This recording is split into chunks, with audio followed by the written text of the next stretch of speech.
Hello guys, and today I'm going to talk briefly about when I went to visit the two-tone village. It's not a real village, okay, it's just a tourist attraction in my city, okay, and it happened to be shut, okay. Now, what the hell is two-tone? Well, two-tone is a record label that was set up in my city and existed roughly about the 80s. Okay. Um, and it consisted of black members and white members um, in most of the groups that were signed to the two-tone label, to my knowledge. And the theme of this independent record company was to have Caribbean music and also music from white people combined in some way. So they would use, ska combined with punk essentially. And that pretty much sums it up. So it's trying to merge two cultures together in some way and to have black and white people singing and performing together, okay, on the record label. And that was done to try to promote racial harmony at a time when there were some racial divisions. They wanted to try and promote racial togetherness and things like that, and anti-racism. If you like, the Black Lives Matter version of the past, okay? Now, obviously, all good things come to an end. I believe two-tone records no longer exists, but I know often sometimes greatest hits albums of, are produced music from the two-tone record label and some from the time. One of the famous songs from that, I believe, was Ghost Town, which was about how my city and others similarly had become a dump. And believe it or not, that song actually went to #1 in the national charts. No, I'm not making this up. A song about how lousy our city had become in the 80s, going to #1 in the national pop charts. Really, but yes, it happened. And apparently, in a two-tone village, if I could have got in, which I couldn't, more on that later, right? Because basically, apparently, if you pay to enter the museum, you can also sit in the car that they used in the music video for Ghost Town, and also they have other things on show there because there's in the two-tone village they have a cafe, and they also have the museum and some other things which I couldn't see because when I went there it was shut. They actually had gates on the outside of the what I would call the village area. It's just a sort of like small area people walk around essentially, and it includes a cafe. Now, what I did manage to do is I managed to stick my iPod Touch through the railing slightly and film some of what you could see, even though it was shut. And also, on the outside, it showed you the menu for the two-tone cafe. Now, what makes this quite unique, in my view, okay, is usually you might have, I don't know, a sort of cafe or restaurant where it'll have all Caribbean food or all English food. This particular cafe, because it's a two-tone cafe, had food from Britain and also food ethnically from the Caribbean. Now, obviously, maybe the food is actually, bought here or whatever, I mean, you know what I mean.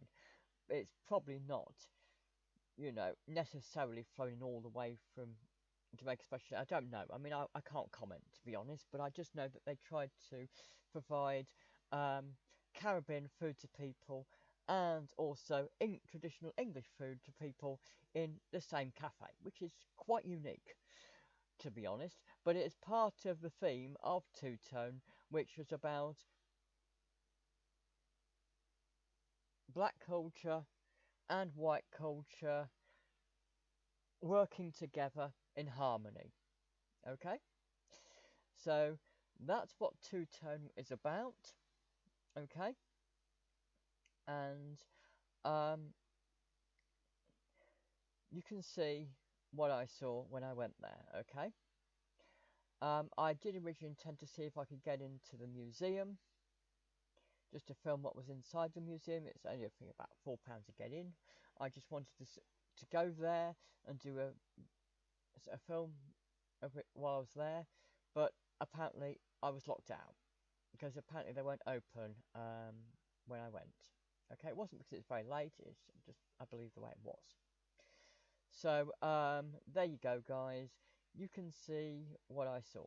Okay, so first I'm going to show you the video of the outside of the two-tone village and me trying to look through the railings or the gate, whatever how you probably the gate might be a better way of saying it, and well, it's a bit of both really. And the other afterwards is I show the menu of the two-tone cafe, or what they're saying at the two-tone cafe, and you can see where it's got things like jerk, and it has the word jerk. That's Caribbean or Jamaican in simple terms related. And so I talk about jerk chicken, I believe, and things like that. And I talk about plantain, which is a strange form of banana that's eaten when it goes black, and other things like that. And you can see for yourself, okay? So that you can see what I saw when I went there, okay? Sometime I intend to try and go there when it's actually open. But for now, it'll do for now. So it is a tourist attraction in my city. People go there just to experience the whole two-tone movement, see what it was about, go to the music museum we have, which celebrates music from Coventry, which I said was the two-tone label. It's mostly associated with that. Because we've probably not had that many famous musicians from Coventry, truthfully. Right, we've had some, but probably not that many. Probably the most famous from, people music related from my city are Matt Aitken and Pete Waterman, both of Stock Aitken and Waterman fame. And if you haven't got a clue who they are, you may have heard of the Rickroll song, Never Gonna Give You Up, and Stock Aitken and Waterman were responsible for that particular song, for example. Okay, anyway, enough of that, but they had nothing to do with the two-tone label to my knowledge. But I'm not sure, they may have even had something to do with it, but I can't remember because, but I don't think they had anything major to do with it, but I could be wrong here. I'd have to look at the Wikipedia, but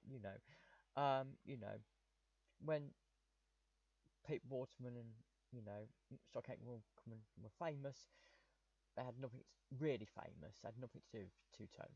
So, but anyway, but I believe that Pete Waterman had something to do with the two-tone label in some way, or something to do with that because he was so, well known with music at the time. But anyway, it's irrelevant. I'm talking rubbish. So just watch the video. It's provided without commentary, but you can see for yourself, okay? I know it won't look very impressive. I'm fully aware of that. But it was what it was. I hoped it would be open. It wasn't. It is what it is. Thanks for watching, guys. Bye, and carry on watching.